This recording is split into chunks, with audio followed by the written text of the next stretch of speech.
I call the honourable member for Bowman.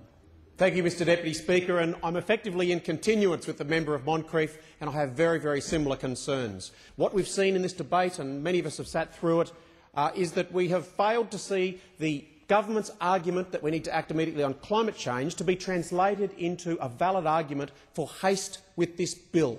They are very, very different arguments. We have this debate closing today with just 8 people in the public galleries, Mr Deputy Speaker. 8 people.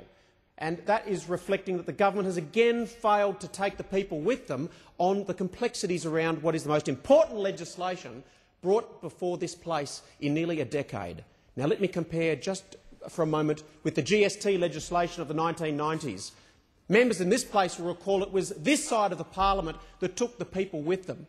Some of the most hostile debates in politics in a generation, but we went step by step through the implications for Australian families, walked the aisles of the shopping centres, talked about the impact of the GST on people of every socio-economic background. But what we're seeing today is the opposite. Incredibly important legislation that is basically a naked piece of legislative scaffolding upon which regulations are going to be riveted in the months and years in the future. And that is the concern of this side of the House. The member for Charlton must accept that the industry on our side that is concerned is also his industry. The workers that are concerned are also his workers. Those who express scepticism and diversity of thought are merely representing the sentiments of the community. Don't cloak this in a belief that this is a battle against deniers, because, Mr Deputy Speaker, that was the song sheet of 2007. And so often boxers are only as good as their last fight, and they may well have won in 2007, fighting out and seeking out deniers in evangelical zealotry, but the debate has moved on. We've moved on. And this side of the chamber has put down serious solutions that are talking about recognising offsets, putting in voluntary carbon trading as of next year, and they've all been rebuked because the government would prefer to have this simplistic 2007 argument all over again. That's the political side of this legislation. It doesn't start until 2010, no. 2011, perhaps, no. Mid-2012. So where is the haste to bring through legislation now?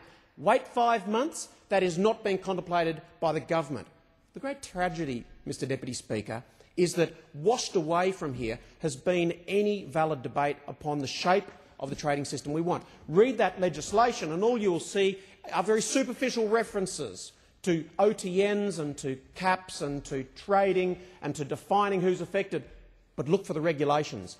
There are only 6 regulations that have been written to this legislation. There's 30 more to come, and no one knows exactly what the content of those regulations are.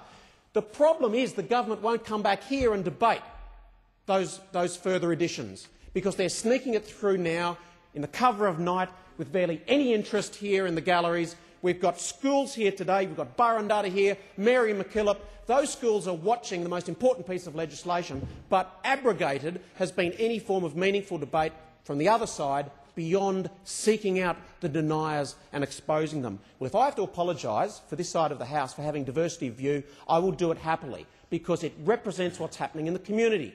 80% of people, member for Charlton, want something done, but only a very small proportion of the Australian population really have a sense of what has to be done and how it will be done and the impacts it will have. That's what this chamber should be debating. It's not happening.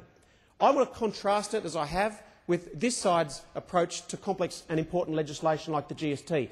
We seriously engage the Australian population, but that hasn't happened. And lastly, when we look to our major neighbours, as previous speakers have said, we have a US evolving legislation that's completely different to ours. We have a US legislation that is effectively providing cover 100% to export industries, legislation in the US that's effectively exempting coal, legislation that's guaranteeing up to 30% of export entitlements to the power industry. We have effectively a nation with half of the export exposure that Australia has by percentage GDP looking after its exporters. But we haven't even begun this debate, member for Charlton, in this House. We're effectively handing to you a signed cheque. Yes, we will have the equivalent of a new tax, but you haven't even told us what that tax will be. At least we talked levels of a GST before we brought it to this chamber. And I think that is almost, in an intellectual way, dishonest. It's dishonest to confuse the general desire of the community for something to be done with hasty, bungled and rushed legislation. Mr Speaker, we needed a bipartisan approach on something really important. This government, by acting with such political haste, has prevented that occurring, and I urge us to support those amendments. Has expired.